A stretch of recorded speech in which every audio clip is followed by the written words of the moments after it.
भवतु सभ मंगलम, सबका मंगल हो, सबका कल्याण हो, सबका भला हो। हरे कृष्णा। सभी साधकों को राधे राधे।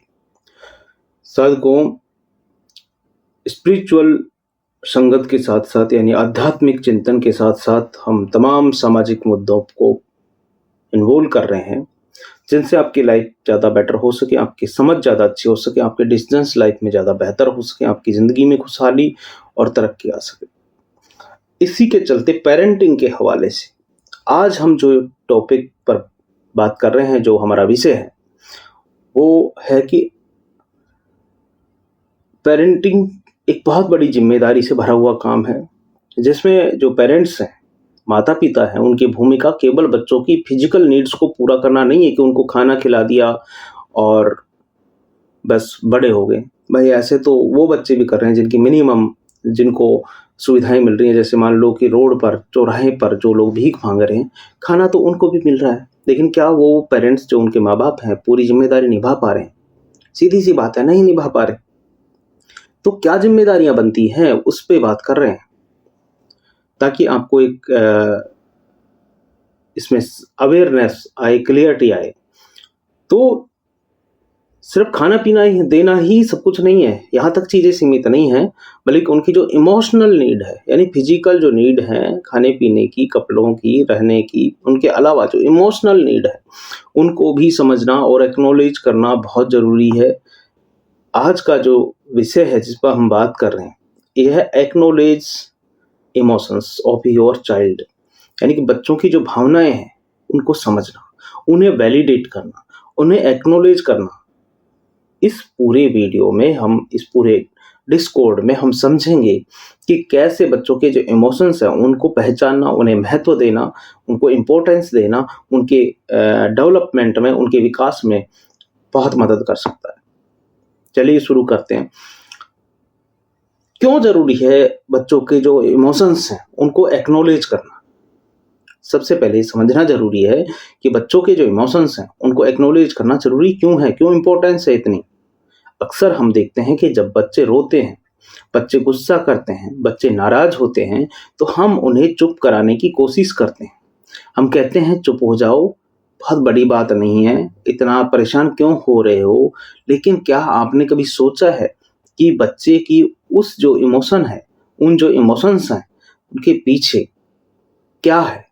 जब हम उनकी फीलिंग्स को नज़रअंदाज करते हैं, तो उन्हें ये मैसेज मिलता है कि उनकी जो फीलिंग्स हैं महत्वहीन है। इससे उनका इमोशनल डेवलपमेंट रुक जाता है और वे अपनी भावनाओं को दबाना सीख जाते हैं। हाँ, कभी-कभी ये भी सच्चाई है कि अगर आप उनके हर इमोशंस को इम्पोर्टेंस देते हैं, वो आपको समझना पड़ेगा। तो बच्चे भी इतने शाणे हैं, इतने समझदार हैं कि हर चीज़ को इमोशनली ब्लैकमेल करके पूरी करवाने की कोशिश करते हैं। तो इस बाउंड्री को भी आपको समझना, इस पे भी हम बात करेंगे। तो इमोशनल इंटेलिजेंट बच्चे वही बनते हैं जिनकी इमोशंस को उनके पेरेंट्स एक्नॉलेज करते हैं, समझते हैं, वैलिडेट करते हैं। देखिए जनाब, आईक्यू का ज़माना था पहले, आज भी है, लेकिन आईक्यू के साथ पहले ईक्यू की बात नहीं होती थी। ईक्यू यानी इमोशनल कोशेंट जो है, ये भी एक तरह की इंटेलिजेंस ही है। और अगर आपका बच्चा इमोशनल इंटेलिजेंट नहीं है, तो वो बेशक फिर सिविल सर्वेंट बन जाए, बड़ा डॉक्टर बन जाए, बड़ा इंजीनियर बन जाए, कितने ही पैसे कमा ले, सोसाइटी के लिए बेटर नहीं हो सकता। और सबसे ज़रूरी बात है कि पैसे कितने भी कमा लें, आप सोसाइटी के लिए कोई योगदान देने वाले होने चाहिए। आपका हाथ सोसाइटी के लिए यूँ होना चाहिए, यूँ नहीं होना चाहिए। ये आपके बच्चे में आप और हम सब देखना चाहते हैं कि हमारे बच्चे ऐसे ना बने, ऐसे बने। इसी के लिए ये प्रयास है। लास्ट तक देखना। अच्छा लगे तो शेयर लाइक ज़रूर करना, लोगों को बताओ इस चीज़ को कि अच्छी चीज़ें भी हो रही हैं। सिर्फ छोटे कपड़े पहन के डांस करना ही सब कुछ नहीं होता। ये आध्यात्मिक चिंता, सामाजिक परिस्थितियाँ और परिवेश है, इनकी मुद्दों पर बात करना बहुत ज़रूरी है। तो मैंने बताया कि इमोशनल इंटेलिजेंट वही बच्चे बनते हैं जिनके इमोशंस को उनके पेरेंट्स एक्नॉलेज करते हैं, वैलिडेट करते हैं। इससे बच्चों को ये महसूस होता है कि उनकी फीलिंग्स वैलिड हैं और वे अपने इमोशंस की ओपनली एक्सप्रेस करना सीखते हैं। उनको अपने इमोशंस को सही से एक्सप्रेस करना सीखते हैं, नहीं तो फिर अपनी बात मनाने के लिए सीधे झगड़े होते हैं बाद में जाके। ये उनके सेल्फ एस्टीम को भी बढ़ाता है, उनके आत्मविश्वास को डेवलप करता है। दूसरा है कि इमोशंस जो हैं, एक्नॉलेज करने के तरीके क्या-क्या हो सकते हैं। यही तो बात है। देखिए, आप पढ़ो, पढ़ो, पढ़ो, बच्चों को हम ये तो कहते रहते हैं, इस पे बात करेंगे बाद में, लेकिन पढ़े कैसे? तैयारी वो 10th की कर रहा है या 6th क्लास की कर रहा है या आईआईटी के लिए कर रहा है या फिर सिविल सर्विस के लिए कर रहा है, ताकि क्योंकि सब हर स्टेज पर पढ़ने के तरीके बदल जाते हैं, टाइम बदल जाता है, ओवर्स बदल जाते हैं। क्योंकि जिस चीज़ जो आपका टारगेट ये तय करता है कि आपके एक्शंस का लेवल क्या होगा, कितने घंटे होंगे, फ्रीक्वेंसी क्या होगी और किस तरह कौन-सा तरीका आप अपना रहे हैं। तो जो बात कर रहे हैं हम कि इमोशनल एक्नॉलेज कैसे-कैसे करें। हम बच्चों के इमोशंस को कैसे एक्नॉलेज कर सकते हैं, इसमें कुछ प्रैक्टिकल स्ट्रैटेजी जो हैं, आपकी मदद कर सकती हैं। हम अपने बच्चों के साथ एक बेहतर इमोशनल कनेक्शन बना सकते हैं, इमोशनल बॉन्ड बना सकते हैं। पहली चीज़ है एक्टिव लिसनिंग। देखिए, एक्टिव लिसनिंग यानी कि ध्यान से सुनना, माइंडफुलनेस लिसनिंग यानी कि माइंडफुल लिसनिंग जो है, यानी कि अपना पूरा ध्यान लगा करके समझना, सुनना ही नहीं समझना भी। जब भी आपका बच्चा कभी अपनी कोई फीलिंग एक्सप्रेस कर रहा हो, उसे ध्यान से सुनें। अपने फ़ोन या काम को छोड़कर उनकी बातों पर ध्यान दें। इससे बच्चों को लगेगा कि आप उसकी फीलिंग्स को महत्व दे रहे हैं। हम तो अपने बच्चों को इतना इम्पोर्टेंस देते हैं जी कि कई बार ऐसा नहीं है कि हर बार 100 में से 100 बार मैं ऐसे कर पाता हूँ। 1-2 बार ऐसा होता है कि मैं फ़ोन पे हूँ और बच्चा कुछ बता रहा है, तो बच्चे खुद इस लायक हैं, इस लेवल पे हैं, तो कहते हैं पापा फ़ोन रखो फिर बात करते हैं। तो ये भी एक वैलिडेशन है कि बच्चा इस लेवल पे जाके बात कर रहा है आपसे। तो बच्चे को लगेगा कि आप उसकी फीलिंग को महत्व दे रहे हैं, अगर आप सब कुछ छोड़ करके उसकी बात पे ध्यान दे रहे हैं। तो अगर बच्चा कहता है मुझे आज बहुत गुस्सा आ रहा है, तो उसे इग्नोर ना करें। इंस्टेड उसकी बातों को ध्यान से सुनें और उसे समझने की कोशिश करें कि आखिर ऐसा क्यों महसूस कर रहा है। एक्टिव लिसनिंग से बच्चा महसूस करेगा कि उसकी बातों को सुना जा रहा है, उसका ओपिनियन भी इम्पोर्टेंट है। दूसरा, यूज़ रिफ्लेक्टिव स्टेटमेंट, यानी बच्चों के जो इमोशंस हैं उनको समझने के लिए रिफ्लेक्टिव स्टेटमेंट का उपयोग करें। इसका मतलब है कि जो बच्चा कह रहा है उसे रिफ्लेक्ट करना। जैसे अगर बच्चा कह रहा है मुझे डर लग रहा है, तो आप कह सकते हैं तुम्हें डर लग रहा है, मैं समझता हूँ। इससे बच्चे को लगेगा कि जो आप उसकी इमोशनल स्टेज है, उसकी जो एम्पैथी का लेवल है, वहाँ तक समझ पा रहे हैं उसे। ये एक बहुत इफ़ेक्टिव तरीका है जब आपके इमोशंस को कोई एक्नॉलेज करके करने का और उसे से फ़ील करवाने का एक तरीका है। यानी कि आपका बच्चा, अगर मान लो आप तो बड़े हैं और एक नाली क्रॉस करनी है, कहीं जा रहे हो आप, क्योंकि हर जगह रोड नहीं होते ना महाराज, हर जगह कार भी नहीं जाती, और वो नाली आप तो क्रॉस कर गए, बच्चे को लग रहा है यार मैं कूद पाऊँगा या नहीं? बच्चा कह रहा है यार पापा मैं इसमें कूद, हाँ यार मुझे भी पता है कि तू कूद सकता है, लेकिन चल मैं तुझे हाथ पकड़ के इधर लेके चलता हूँ। तो इस तरह उसके इमोशंस को पहचानें, समझें और उसकी कदर करें। तीसरा है कि लेबल द इमोशंस, यानी इमोशंस को लेबल करना ज़रूरी है। कई बार बच्चों को खुद नहीं पता होता कि वे क्या महसूस कर रहे हैं। बस वो महसूस कर रहे हैं, बस वो अपना फीलिंग को आपको उजागर कर रहे हैं, लेकिन समझ नहीं पा रहे। ऐसे में अगर हम उनकी जो इमोशंस हैं, उनको नाम देंगे, तो उन्हें अपनी फीलिंग्स को समझने में मदद मिलेगी। जैसे अगर बच्चा उदास महसूस कर रहा है, तो आप कह सकते हैं, "तुम्हें लगता है कि तुम सैड हो? सही है। क्या मुझे ऐसा लग रहा है, जो मैं ठीक हूँ?" इससे बच्चा अपने इमोशंस को बेहतर तरीके से समझ पाएगा और उसे ये महसूस होगा कि उसकी फीलिंग्स को पहचान मिली। नंबर 4, एम्पैथी दिखाएँ अपने बच्चे को लेकर।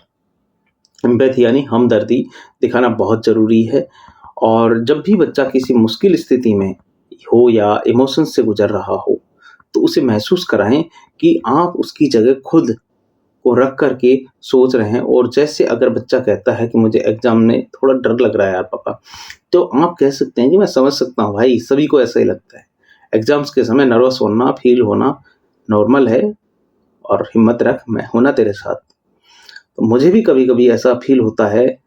ये सारी इस तरह की बातें करके बच्चे को हौसला अफ़ज़ाई कर सकते हैं। उसको एम्पैथी के साथ बच्चे को महसूस करेगा बच्चा कि उसके इमोशंस को समझा जा रहा है और वो अकेला नहीं है। इससे बच्चे को हिम्मत मिलती है। खास बात जजमेंटल ना हो। यार इमोशन जो एक्नॉलेज करने के लिए ज़रूरी है कि हम बच्चों को उनकी जो फीलिंग्स है, उनको जज ना करें। क्योंकि हर बार हमें जज बनने की आदत है। हम और कुछ करें ना करें, वकील ज़रूर बन जाते हैं, जज ज़रूर बन जाते हैं, बिना डिग्री के, बिना एग्ज़ाम पास किए। तो कई बार हम बिना सोचे समझे कह देते हैं कि तुम्हें इतना गुस्सा क्यों आ रहा है? ये तो बड़ी छोटी-सी बात है।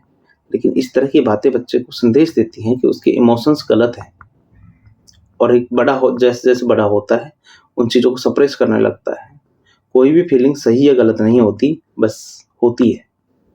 इसलिए बच्चे को फीलिंग्स को जज ना करें, उसे वैलिडेट करें। वैलिडेशन से बच्चा अपने इमोशंस को फ्रीली एक्सप्रेस कर पाता है और ये बहुत ज़रूरी है। नेक्स्ट है कि सॉल्यूशन में बहुत जल्दबाजी ना मचाएँ। अगर जब बच्चा परेशान होता है तो हमें तुरंत उसे किसी सॉल्यूशन से कम्फर्ट देना चाहते हैं।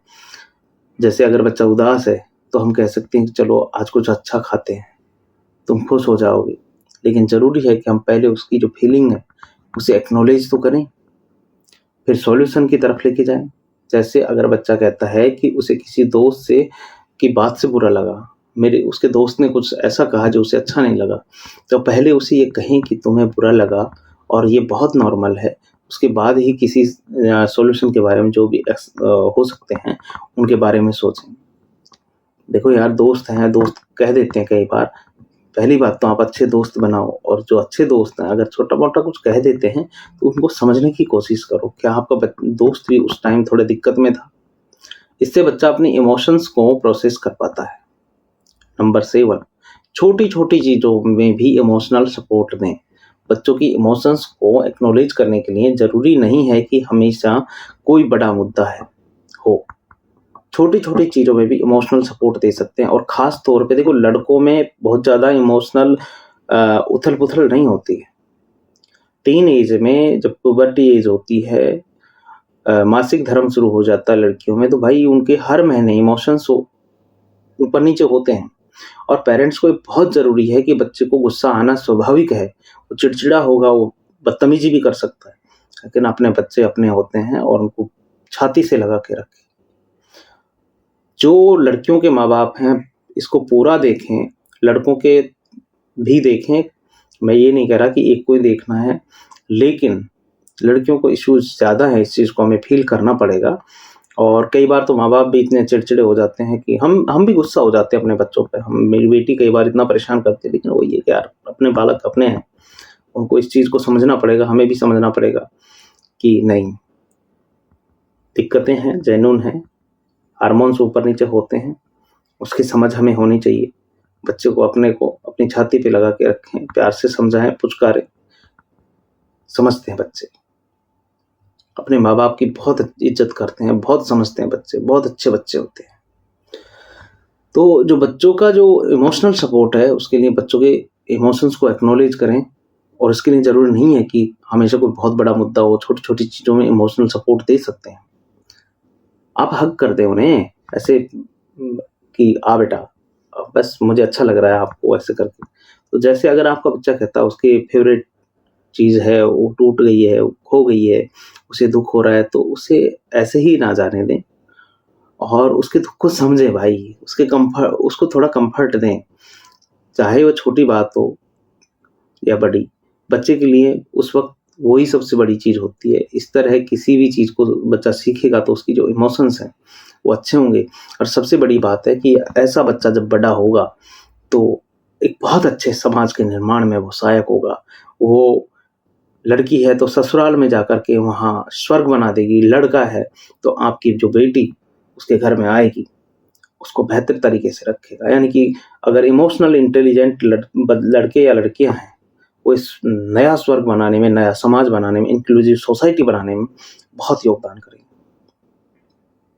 अब हम बात कर रहे हैं आखिर बच्चों को इमोशंस जो हैं, उनको एक्नॉलेज करने से फ़ायदे क्या-क्या हो सकते हैं। जब बच्चे की इमोशंस को वैलिडेट किया जाता है, तो इससे उसकी इमोशनल इंटेलिजेंस बढ़ती है। वह अपनी इमोशंस को समझना और दूसरे के इमोशंस को भी एक्नॉलेज करना सीखता है। ये उसके जो सोशल स्किल्स हैं, और इंटरपर्सनल स्किल्स हैं जो रिलेशनशिप के लिए बहुत ज़रूरी है। जब बच्चा समझता है कि उसकी इमोशंस वैलिड हैं, तो उसका सेल्फ एस्टीम बढ़ता है। उसे लगता है कि वह अपने पेरेंट्स के सामने अपनी फीलिंग्स को ओपनली एक्सप्रेस कर सकता है, और इससे पेरेंट चाइल्ड जो रिलेशनशिप है उसमें ट्रस्ट बढ़ता है, बॉन्डिंग अच्छी होती है। इसके अलावा जब बच्चा अपने इमोशंस को फ्रीली एक्सप्रेस कर सकता है, तो उसकी मेंटल हेल्थ भी बेहतर रहती है। उसे किसी भी तरह की नेगेटिव फीलिंग्स को दबाने की ज़रूरत नहीं होती। अब हम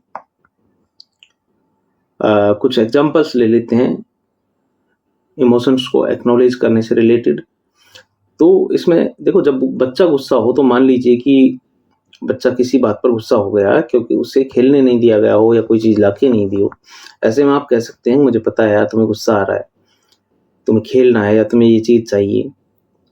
ये नॉर्मल है, मैं समझता हूँ कि खेलना कितना इम्पोर्टेंट है या आपको चीज़ों की ज़रूरत है, वो सही में। तो उसको थोड़ा-सा डाइवर्ट करें, थोड़ा-सा उसको फीलिंग दें, तो उससे वो शांत हो जाएगा। दूसरा, जब बच्चा उदास हो, अगर बच्चा किसी दोस्त की वजह से उदास है, तो आप कह सकते हैं कि तुम्हें उदासी जो हो रही है, क्योंकि तुम्हारा दोस्त तुम्हारे साथ खेल नहीं रहा, या जो भी बात है, दुःख की तो बात है यार। मेरे साथ भी अगर मेरे दोस्त नहीं खेलते थे बचपन में, तो मैं भी दुखी हो जाता था। उनको उसी लेवल पे जाके बात करें। इससे बच्चे को लगेगा कि यार उसकी इमोशंस सही हैं और मेरे पापा मेरी बात समझ रहे हैं या मम्मी मेरी बात समझ रही है। अगर बच्चा डर रहा है, तो बच्चा किस चीज़ से डर रहा है? अंधेरा है, मान लो अंधेरे से बच्चे बहुत डरते हैं, तो उस डर को नकारने के बजाय कहें कि मुझे लगता है कि अंधेरे में डर लग सकता है। मैं छोटा था तब मुझे बहुत डर लगता था। तो पेरेंट इस तरह करके बच्चों के साथ अलाइन कर सकते हैं उनकी फीलिंग्स को। और पेरेंट्स के लिए कुछ और टिप्स भी हैं कि पेरेंटिंग जो है भाई, बहुत सब्र का इम्तिहान लेती है, धैर्य रखना सिखाती है। जो बच्चे खुद शादी से पहले अपने माँ-बाप को परेशान करते थे, बच्चे होने के बाद, पेरेंट्स बनने के बाद, भाई उनमें बहुत धैर्य अपने आप आ जाता है। ये पावर होती है पेरेंटिंग की। हर बच्चा अपने इमोशंस को अलग तरीके से एक्सप्रेस कर सकता है। हो सकता है बच्चे की अपनी जो फीलिंग्स हैं, वो ठीक से एक्सप्लेन ना कर पाए, और ऐसे में उसे वक़्त दें, अपनी तरफ से प्रयास करें कि समझ सके वो। दूसरा, मॉडलिंग इमोशंस एक्सप्रेशन, यानी बच्चे अक्सर अपने पेरेंट्स से ही सीखते हैं। मेरे से एक बार मैंने गाली दे दी थी। भाई भगवान नहीं है हम, इंसान हैं यार। जेन्युइननेस के साथ आपसे बात करना चाहता हूँ। मैं अपना फेक बाबा जो होते हैं वैसी बातें नहीं करना चाहता आपके साथ। तो जो बच्चा है वो सीख गया भाई। बच्चे ने कॉपी किया कि बेटा यहाँ कहाँ से सीखा? उसने सीधा कहा कि आप ही ने तो बोला था। सॉरी बोला और हमने अपने आप में सुधार किया। तो आप अपनी इमोशंस को ओपनली रिस्पेक्टफुली एक्सप्रेस करेंगे तो बच्चा भी आपसे सीखेगा। अगर आपको किसी बात पर गुस्सा आया है, उसे एक्सप्लेन करें कि आप कैसा महसूस कर रहे हैं और क्यों। इससे बच्चा समझेगा कि अपनी जो फीलिंग्स हैं उनको एक्सप्रेस करना नॉर्मल है। नंबर 3 है, बच्चे की जो एज है उसके हिसाब से एक्नॉलेज करें। हर बच्चे की अंडरस्टैंडिंग का लेवल अलग होता है, पेरेंट्स को पता होता है ये।